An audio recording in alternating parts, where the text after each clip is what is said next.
नमस्कार साथियों, एक बार फिर से स्वागत है आपका हमारे ऑफिशियल यूट्यूब चैनल भौतिक करियर क्लासेस पे। काफ़ी लंबे समय से MPPSC 2020 के संशोधित उत्तर कुंजी का हम लोग इंतज़ार कर रहे थे और आज ये उत्तर कुंजी हमारे सामने आ गई है। इस सेशन में या अगले कुछ मिनटों में जिन बिंदुओं पर हम लोग चर्चा करने वाले हैं उनसे आपको परिचय करवा दूँ।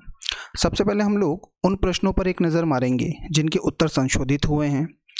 उसके बाद संशोधित उत्तर कुंजी से कट ऑफ पर क्या प्रभाव पड़ेगा, अनेक बिंदुओं पर चर्चा करके उन पर पड़ने वाले कट ऑफ पर पड़ने वाले प्रभाव पर हम लोग बातचीत करेंगे और अंततः परीक्षा परिणाम की घोषणा की संभावनाओं पर चर्चा करेंगे।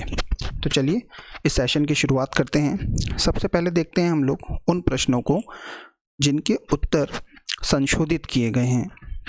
पहला प्रश्न इसमें मैं सेट बी वाले जो पेपर है उसके प्रश्न क्रमांक आपको यहाँ देखने को मिलेंगे। आपके सेट में हो सकता है कि प्रश्नों के क्रमांक भिन्न हों। पहला प्रश्न था, भोजन में मोनोसोडियम ग्लूटामेट का उपयोग किया जाता है।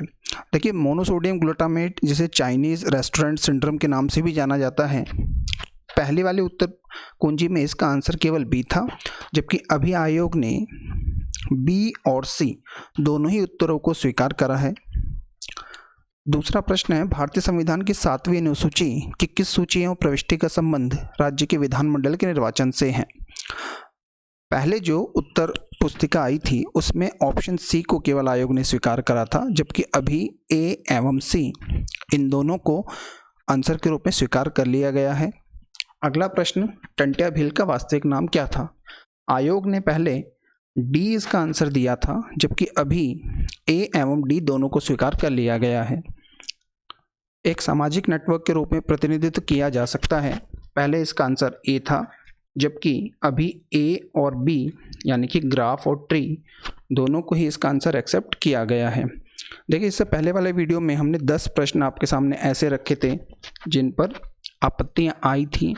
3 प्रश्नों के उत्तर आयोग ने उसमें चेंज कर दिए हैं। विद लॉजिक आपके सामने हम लोगों ने सारे आंसर रखने का प्रयास किया था। चलिए इसके आगे की चर्चा बढ़ाते हैं, जहां पर संशोधित उत्तर कुंजी से कट ऑफ पर क्या प्रभाव पड़ सकता है इस बारे में हम लोग बातचीत करेंगे। देखिए, प्रभाव को जानने के लिए कुछ बिंदुओं पर चर्चा करना अनिवार्य है। जैसे कि पहला, केवल 4 प्रश्नों के उत्तर में संशोधन हुआ है। उत्तर माला में, उत्तर कुंजी में कोई आमूलचूल परिवर्तन नहीं है, बहुत बड़ा परिवर्तन देखने को नहीं मिलता। दूसरा बिंदु, उत्तर कुंजी में परिवर्तन नहीं है।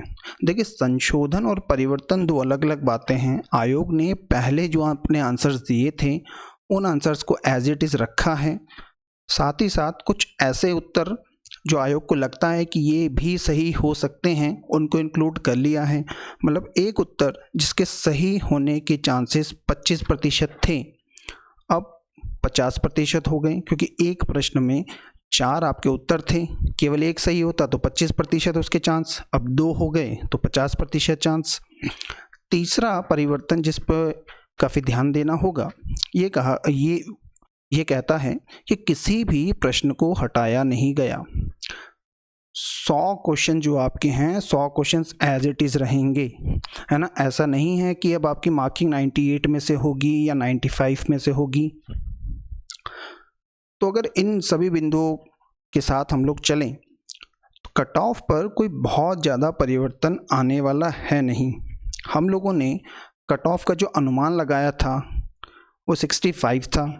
अब अगर बात करें कि इन परिवर्तनों से ये आयोग ने जो संशोधित उत्तर माला हमें दी है उससे क्या परिवर्तन आएगा, तो देखिए, एक आध नंबर ऊपर नीचे हो सकता है, इससे ज़्यादा परिवर्तन होने वाला नहीं है।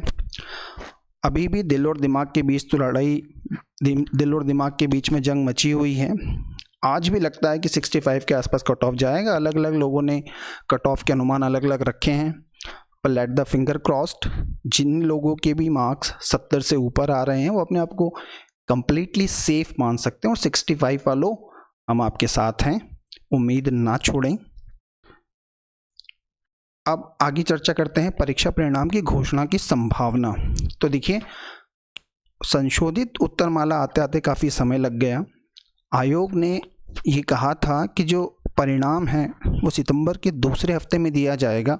तो अब हम लोग उम्मीद लगा सकते हैं कि सितंबर के दूसरे सप्ताह में परिणाम आ जाएगा।